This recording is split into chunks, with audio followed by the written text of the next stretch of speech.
दोस्तों, सोचिए railway station पर भीड़ के बीच एक छोटी बच्ची जमीन पर बैठी है। उसके हाथ में जूते पॉलिश करने का डिब्बा है, आंखों में मासूमियत, पैरों में टूटे चप्पल। वो हर गुजरते आदमी से कहती है, साहब जूते पॉलिश करवा लो, सिर्फ 5। लेकिन लोग उसे ऐसे देखते हैं जैसे वह कोई बोझ हो। कुछ उसे धक्का देते हैं, कुछ नजरअंदाज कर आगे बढ़ जाते हैं। फिर भी बच्ची हर बार मुस्कुराने की कोशिश करती है। एक दिन वही बच्ची स्टेशन पर एक बड़े आदमी को देखती है, सूट बूट पहने और फॉर्च्यूनर कार से उतरते हुए। बच्ची सोचती, अगर मैं इनके जूते पॉलिश कर दूं, अच्छे पैसे मिलेंगे। वो आदमी के पास जाती और कहती, साहब आपके जूते पॉलिश कर दूं, सिर्फ 5। आदमी उसे देखकर हैरान रह जाता है। फिर वह रोने लगता और कहता, बेटी तू। दोस्तों, ये वही आदमी असल में उस बच्ची का पिता है, लेकिन बच्ची उसे पहचान नहीं पाती। डर के मारे वह कहती, अगर मैं आपके साथ गई और आप झूठे निकले, मुझे बेच दिया तो मैं कहां जाऊंगी। फिर जो आगे होता है वो आपको भावुक कर देगा। शाम का समय था। स्टेशन की प्लेटफॉर्म नंबर 3 पर भीड़ अपने काम में लगी थी। ट्रेनों की सीटी, चाय वालों की आवाजें, कुलियों की भागदौड़, हर जगह शोर ही शोर। उसी शोर में बैठी थी सोनू, उसके हाथ में ब्रश और पॉलिश का डिब्बा, फटे कपड़े, नंगे पैर और धूल से भरा चेहरा। फिर भी वह मुस्कुरा रही थी। वो हर गुजरते आदमी से कहती, साहब जूते पॉलिश करवा लो, सिर्फ 5। कुछ लोग उसे नजरअंदाज कर आगे बढ़ जाते, कुछ डांट कर भगा देते, लेकिन कुछ लोग उसकी मासूमियत देखकर 2-4 सिक्के दे देते। किसी को नहीं पता था उसका असली नाम क्या है या वो कहां से आई है। स्टेशन ही उसका घर था, फर्श ही उसका बिस्तर और वही उसका आसमान। सोनू की छोटी दुनिया बहुत ही कठिन थी। सुबह से रात तक वह स्टेशन पर जूते पॉलिश करती रहती। कभी कभी पूरे दिन में उसे सिर्फ 5 रुपए या 10 रुपए ही मिलते। उन पैसों से वह स्टेशन के बाहर वाले ठेले से बासी ब्रेड या ठंडी समोसा खरीद कर खा लेती। उसके लिए यही काफी था, क्योंकि उसके पास कोई मां नहीं थी जो उसका ख्याल रखे, कोई बाप नहीं था जो उसका हाथ थामे। जब कोई उससे पूछता, बेटी तेरा घर कहां है, सोनू बस यही कहती, मुझे याद नहीं। बस इतना याद है कि मैं बहुत छोटी थी और रोते रोते यहां आ गई थी। रात के समय जब ट्रेनें धीरे धीरे खाली हो जाती और स्टेशन सुनसान हो जाता, सोनू किसी कोने में बैठकर सिकुड़ जाती। अक्सर आसमान की ओर देखकर फुसफुसाती, माम पापा आप कहां हो, मैं अकेली हूं। लेकिन उसकी मासूम आवाज का जवाब केवल दूर से आती ट्रेन की सीटी होती। वहीं उसी शहर में करोड़पति अरुण मल्होत्रा का भव्य बंगला था। अरुण अक्सर अपने कमरे में बैठकर एक पुरानी तस्वीर देखते, एक नन्ही बच्ची की तस्वीर। हर बार उसकी आंखें भर आती। वो तस्वीर उनकी खोई हुई बेटी अनाया की थी। सालों पहले बरसात की एक रात अरुण और उनकी पत्नी समीरा अपनी बेटी खो बैठे थे। दौलत और शोहरत उनके पास थी, लेकिन दिल हमेशा खाली रहता। हर रात अरुण भगवान से यही दुआ करते, हे भगवान मेरी बेटी मुझे वापस लौटा दो। अगली सुबह स्टेशन पर भीड़ फिर से उमड़ रही थी। सोनू छोटे हाथों में पॉलिश का डिब्बा लिए यात्रियों के जूते चमका रही थी। चेहरे पर थकान साफ थी, लेकिन आंखों में जिद थी। आज मैं कुछ ज्यादा कमाऊंगी और भरपेट खाना खाऊंगी। तभी प्लेटफॉर्म पर एक लंबी काली कार रुकी। कार से उतरे शहर के मशहूर उद्योगपति अरुण मल्होत्रा। लोग फुसफुसाने लगे, देखो मल्होत्रा साहब आए हैं। अरुण मीटिंग के सिलसिले में आए थे, लेकिन उनकी नजर तुरंत उस छोटी बच्ची पर पड़ी। धूल से सना चेहरा, बिखरे बाल, फटे कपड़े, लेकिन आंखों में कुछ ऐसा था जिसने अरुण का दिल थाम दिया। बच्ची उनके पास आई और मासूमियत से बोली, साहब जूते पॉलिश करा लो, सिर्फ 5। अरुण पहले चौंके, फिर झुककर उसके चेहरे को गौर से देखने लगे। उनके दिल ने कहा, ये आंखें, ये मासूमियत, बिल्कुल अनाया जैसी। लेकिन तुरंत उन्होंने खुद को रोक लिया। नहीं, ये कैसे हो सकता? मेरी बेटी तो सालों पहले खो गई थी। अरुण ने उससे पूछा, बेटी, तू ये काम क्यों कर रही है? तेरे माँ बाप कहाँ हैं? सोनू ने पल भर के लिए शांत होकर उसकी ओर देखा। सोनू ने धीरे धीरे कहा, मुझे नहीं पता साहब, जब से याद कर सकती हूं यही हूं। स्टेशन ही मेरा घर है। अरुण का दिल जैसे किसी ने कसकर पकड़ लिया हो। उनकी आंखों में आंसू छलक आए। उन्होंने तुरंत अपनी जेब से कुछ नोट निकालकर सोनू के हाथ में रखे और कहा, ये रख ले बेटी, और आज आराम कर ले। लेकिन सोनू ने पैसे वापस लौटा दिए। नहीं साहब, मैं भीख नहीं लेती। अगर पैसे देने हैं तो जूते पॉलिश करा लो। मेहनत का पैसा चाहिए, यूं ही नहीं। अरुण चौंक गए। इतनी छोटी बच्ची और इतनी बड़ी बातें। वह देर तक उसे देखते रहे। उनके मन में सवाल उठ रहे थे, क्या ये मेरी बेटी हो सकती है? नहीं, ये कैसे मुमकिन है? फिर भी उनके दिल की गहराई में कहीं उम्मीद की एक किरण जाग उठी। उन्होंने अपने सहायक से कहा, इस बच्ची पर नजर रखो, मुझे इसके बारे में सब कुछ जानना है। उस रात अरुण अपने कमरे में देर तक पुरानी तस्वीरें देख रहे थे। एल्बम खोली और उनकी खोई हुई बेटी अनाया की बचपन की तस्वीरें सामने थी। गोलमटोल आंखें, मासूम मुस्कान। फिर उन्हें याद आया स्टेशन पर मिली बच्ची की आंखें। नहीं, यह कोई इत्तेफाक नहीं हो सकता, अरुण के दिल ने कहा। कोई अजनबी इतनी मासूमियत नहीं दिखा सकता। दूसरी ओर सोनू अपने छोटे से कोने में बैठी थी। पूरे दिन में कमाए सिर्फ 30। आधा खाने पर खर्च किया, बाकी पुराने डिब्बे में जमा किया। उसका सपना था एक दिन पढ़ाई पूरी करना और बड़ा काम करना। लेकिन उसे यह नहीं पता था कि उसकी असली पहचान उससे कहीं बड़ी है। कुछ दिनों बाद अरुण फिर स्टेशन पर आए। बच्ची फिर वही काम कर रही थी।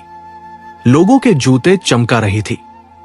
इस बार अरुण ने अपने जूते उसके पास रख दिए। सोनू झुककर ब्रश चलाने लगी।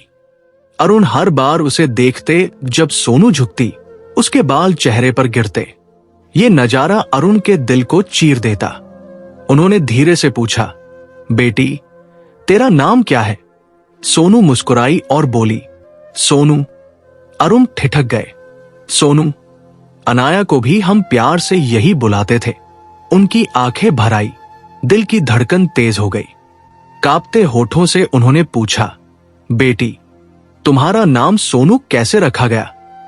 सोनू मासूमियत से मुस्कुराई, पता नहीं साहब, जब से होश संभाला है सब मुझे सोनू ही कहते हैं। किसी ने असली नाम कभी नहीं बताया। अरुण के पैरों तले जमीन खिसक गई। कानों में मानो कोई बम फोड़ दिया हो। उसी पल अरुण अपने अतीत में खो गए। सालों पहले घर खुशियों से भरा था। अरुण अपनी मेहनत और लगन से करोड़ों की कंपनी खड़ी कर रहे थे। घर में उनकी 5 साल की बेटी अनाया सबकी जान थी। उसकी मासूम हंसी और तुतलाती बातें घर को रोशन कर देती थी। एक शाम अरुण एक बिजनेस मीटिंग के लिए बाहर गए। संध्या अनाया को लेकर मंदिर गई थी। मंदिर के बाहर भीड़ भाड़ थी। संध्या ने पलटा, लेकिन अनाया अचानक गायब हो गई। अनाया, अनाया, संध्या चीख चीख कर रोने लगी। लोग इकट्ठा हो गए। पुलिस को बुलाया गया, लेकिन कोई सुराग नहीं मिला। उस हादसे ने अरुण और संध्या की दुनिया उजाड़ दी। अरुण को लगा जैसे उनकी सारी दौलत और शोहरत बेकार हो गई। वो हर दिन अपनी बेटी को खोजने की कसम खाते। पुलिस ने कहा शायद बच्ची का अपहरण हो गया। सालों की खोज के बाद भी अनाया का कोई पता नहीं चला। धीरे धीरे जिंदगी आगे बढ़ी, लेकिन उस हादसे ने उनके रिश्ते में दरार डाल दी। संध्या को लगता था अरुण ने सुरक्षा पर ध्यान नहीं दिया। अरुण को लगता था कि भगवान ने उनके साथ अन्याय किया। इसी कशमकश में दोनों अलग हो गए। अरुण की आंखों में आंसू रुकने का नाम नहीं ले रहे थे। कांपते हाथों से उन्होंने सोनू का चेहरा पकड़ लिया। बेटा, क्या तुम्हारे पास कोई पुरानी याद है, कोई निशानी? सोनू ने धीरे सिर झुकाया। साहब, मेरे पास कुछ नहीं है, बस ये पायल है। ये मेरे पैरों में बचपन से है, किसी ने कभी उतारी नहीं। अरुण ने तुरंत उसके पैरों की ओर देखा। जैसे ही नजर पड़ी, उनका दिल थम गया। यही वही चांदी की पायल थी जो उन्होंने अपनी बेटी अनाया के पहले जन्मदिन पर बनवाई थी। उनकी सांसें थम गई, आंखें चौड़ी हो गई, दिल मानो बाहर निकलने को था। हे भगवान, ये मेरी अनाया है। अरुण फूट फूट कर रोने लगे। बच्ची हैरानी से उन्हें देख रही थी। अरुण जमीन पर घुटनों के बल बैठ गए, आंसुओं से चेहरा भीग चुका था। कांपती आवाज में बोले, बेटा, तू मेरी अनाया है, मेरी खोई हुई गुड़िया। देख, ये पायल मैंने खुद पहनाई थी। तू मेरी बेटी है। सोनू की मासूम आंखों में उलझन थी। धीरे धीरे सोनू घबराकर पीछे हट गई। नहीं साहब, आप गलती कर रहे हो। मैं अनाया नहीं हूं। मेरा नाम सोनू है। मैं तो बस जूते पॉलिश करके पेट भरती हूं। मेरा कोई मां बाप नहीं है। यह सुनकर अरुण का दिल और टूट गया। उन्होंने हाथ जोड़कर कहा, बेटा, तू मुझे नहीं पहचान रही, लेकिन मैं तुझे अपनी रग रग से पहचानता हूं। तेरे चेहरे की मासूमियत मेरी आंखों में सालों से बसी है। आसपास लोग इकट्ठा होने लगे। कोई कह रहा था, अरे ये तो करोड़पति मल्होत्रा साहब हैं और इस छोटी सी बच्ची के लिए रो रहे हैं। किसी ने कहा, शायद सच में ये उनकी खोई हुई बेटी हो। लेकिन सोनू डर गई। उसने अरुण का हाथ छुड़ाते हुए कांपती आवाज में कहा, मुझे जाने दो। आप भी सब जैसे हो। पहले प्यार जताओगे, फिर मारोगे पीटोगे। मुझे अकेला छोड़ दो। ये सुनते ही अरुण का दिल जैसे चकनाचूर हो गया। उन्होंने बच्ची को रोकने की कोशिश की, लेकिन वह दौड़ती हुई भीड़ में गुम हो गई। अरुण वहीं जमीन पर बैठ गए। उनके होठों पर बस एक ही शब्द था, अनाया, अनाया। उस रात अरुण एक पल भी नहीं सो पाए। बार बार वही चेहरा आंखों के सामने घूमता रहा। वो मासूम मुस्कान, वो पायल, वो नाम, सोनू। अब उन्हें कोई शक नहीं रहा, वो मेरी अनाया ही है।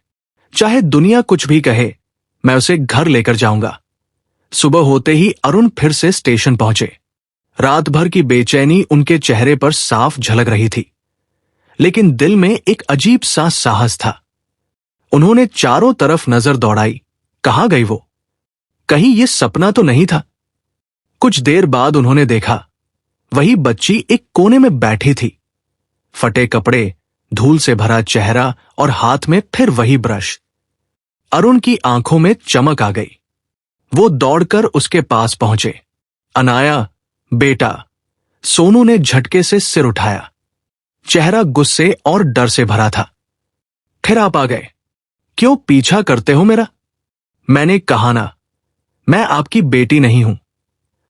अरुण ने उसके सामने हाथ जोड़ लिए। बेटा, सिर्फ एक बार मेरी बात मान ले।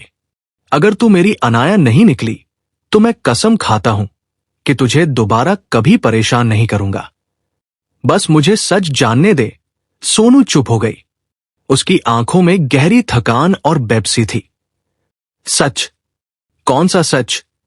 मुझे तो अपना असली नाम तक नहीं पता। जिन लोगों ने मुझे पाला, उन्होंने बस इतना कहा था कि मुझे रेलवे प्लेटफॉर्म पर अकेला पड़ा पाया था। शायद मेरे मां बाप मुझे छोड़कर चले गए। ये सुनते ही अरुण की आंखें फिर भर आई। नहीं बेटा, तेरे मां बाप ने तुझे छोड़ा नहीं था। उन्होंने तुझे खो दिया था, और मैं आज तक तुझे ढूंढ रहा हूं। भीड़ धीरे धीरे इकट्ठा होने लगी। लोग फुसफुसा रहे थे, ये करोड़पति सच में पागल हो गया लगता है। नहीं भाई, देख उसकी आंखें। कोई बाप झूठे आंसू ऐसे नहीं बहाता। अरुण ने बच्ची से धीरे कहा, अगर तू चाहती है, हम डीएनए टेस्ट करवा सकते हैं। इससे सब सच सामने आ जाएगा। अगर तू मेरी बेटी नहीं निकली, तो मैं तुझसे कभी कुछ नहीं कहूंगा। लेकिन अगर तू मेरी अनाया निकली, तो मैं तुझे इस नरक से निकालकर अपने घर ले जाऊंगा। बच्ची के दिल में हलचल मच गई। वह चुपचाप अरुण की तरफ देखती रही। जिंदगी भर उसने किसी को अपना कहने का सुख नहीं पाया था, पर डर भी था कहीं ये आदमी झूठा निकला या धोखा देकर उसे बेच ना दे। धीरे से बोली, अगर मैं आपके साथ गई और आप झूठे निकले तो मैं फिर कहां जाऊंगी? अरुण ने उसका चेहरा थामते हुए कहा, बेटा, मैं तुझे भगवान की कसम खाकर कहता हूं, मैं तुझे कभी धोखा नहीं दूंगा। अगर तू मेरी बेटी नहीं भी निकली तो भी मैं तुझे अपनी बेटी बनाकर रखूंगा। सोनू की आंखें भर आई। उसने जिंदगी में पहली बार किसी की आवाज में सच्चाई और दर्द महसूस किया। कांपती आवाज में बोली, साहब, मुझे नहीं पता कि मैं सच में आपकी बेटी हूं या नहीं, पर पहली बार किसी ने मुझे अपनेपन से देखा है। पहली बार किसी ने कहा है कि वो मुझे कभी नहीं छोड़ेगा। अरुण ने उसका हाथ थाम लिया। अनाया, चाहे तू मानो या ना मानो, मेरा दिल कह रहा है कि तू ही मेरी खोई हुई बेटी है। चल मेरे साथ, सच्चाई हम दोनों मिलकर पता लगाएंगे। बच्ची धीरे धीरे सिर झुकाकर मान गई। अरुण उसे अपनी कार तक ले गए। भीड़ अब भी खड़ी थी। कुछ लोग दुआएं दे रहे थे, कुछ शक की निगाह से देख रहे थे। कार में बैठते ही बच्ची खिड़की से बाहर देखने लगी। उसकी आंखों में डर भी था और एक अजीब सी उम्मीद भी। रास्ते भर अरुण उसे देखते रहे। उनकी आंखों में सिर्फ एक ही ख्वाहिश थी, जल्द से जल्द ये साबित हो जाए कि वह सच में उनकी अनाया है। जैसे ही कार अस्पताल के गेट पर रुकी, बच्ची ने धीरे धीरे अरुण का हाथ पकड़ा और सोनू ने धीरे धीरे अरुण का हाथ पकड़ लिया। अगर मैं आपकी बेटी निकली तो आप मुझे कभी छोड़ोगे तो नहीं? अरुण की आंखें भर आई। उन्होंने उसका माथा चूमते हुए कहा, बेटा, अगर तू मेरी अनाया निकली तो मैं तुझे कभी अपनी नजरों से दूर नहीं जाने दूंगा, और अगर तू मेरी अनाया नहीं भी निकली तब भी मैं तुझे अपनी बेटी मानकर रखूंगा। सोनू की आंखों से फिर से आंसू बह निकले। पहली बार उसने अपने दिल से मुस्कुराया। अरुण ने उसके सिर पर हाथ फेरते हुए कहा, अब जो भी होगा हम साथ मिलकर झेलेंगे। अस्पताल में डीएनए टेस्ट के लिए सैंपल लिए गए। अरुण का दिल धड़कनों से बाहर निकल रहा था। घड़ी की हर सुई जैसे सदियों लंबी लग रही थी। आखिरकार रिपोर्ट हाथ में आई। डॉक्टर ने फाइल खोली, मुस्कुराए और कहा, मिस्टर अरुण, बधाई हो, यह बच्ची सचमुच आपकी ही बेटी है। यह सुनते ही अरुण की आंखों से झरझर आंसू बह निकले। उन्होंने सोनू को कसकर गले लगा लिया। अनाया, मेरी गुड़िया, तू सच में मेरी बेटी है। सोनू भी रोते हुए उनके सीने से लिपट गई। पापा, सच में मेरे पापा। उसी समय अरुण ने सबसे पहला काम किया और संध्या को फोन किया। सालों की नाराजगी और दूरी सब भूलकर उन्होंने कहा, संध्या, अनाया मिल गई है, हमारी बेटी मिल गई। फोन पर सन्नाटा छा गया। फिर संध्या की आंखों से बरसों का दर्द बह निकला। कुछ ही देर में वो अस्पताल पहुंच गई। अनाया को देखकर वो पागलों की तरह दौड़ी। अनाया ने अपनी मां की गोद में सिर रखकर सिसक सिसक कर रोना शुरू कर दिया। मम्मा, मुझे लगा आप मुझे छोड़ गई थी। संध्या ने रोते हुए उसके माथे पर चुंबन दिया। नहीं गुड़िया, हम तो हर दिन तुझे ढूंढ रहे थे। जिंदगी ने हमें अलग कर दिया, लेकिन भगवान ने हमें फिर से मिला दिया। परिवार का पुनर्मिलन। अरुण, संध्या और अनाया अब बरसों बाद एक साथ खड़े थे। लोगों की भीड़ तालियां बजा रही थी, कुछ लोग दुआएं दे रहे थे। अरुण ने आकाश की ओर देखा और धीरे से कहा, धन्यवाद भगवान, तूने हमें फिर से एक कर दिया। अनाया ने दोनों के हाथ कसकर पकड़ लिए। अब हम कभी अलग नहीं होंगे, है ना पापा? अरुण और संध्या ने एक साथ कहा, कभी नहीं बेटा, कभी नहीं। कभी कभी जिंदगी हमें परखती है, हमें बिछड़ने के आंसू देती है, लेकिन सच्चा प्यार और अपनेपन का रिश्ता, चाहे जितनी दूरी या गलतफहमी क्यों ना आए, समय के साथ फिर जुड़ जाता है। अरुण, संध्या और अनाया की कहानी यही साबित करती है, खून के रिश्ते और दिल का प्यार किसी भी दूरी या मुश्किल से बड़ा होता है। दोस्तों, अगर आपको ये कहानी पसंद आई हो तो वीडियो को लाइक जरूर करें और बताइए कि आप हमारी वीडियो भारत के किस कोने से देख रहे हैं।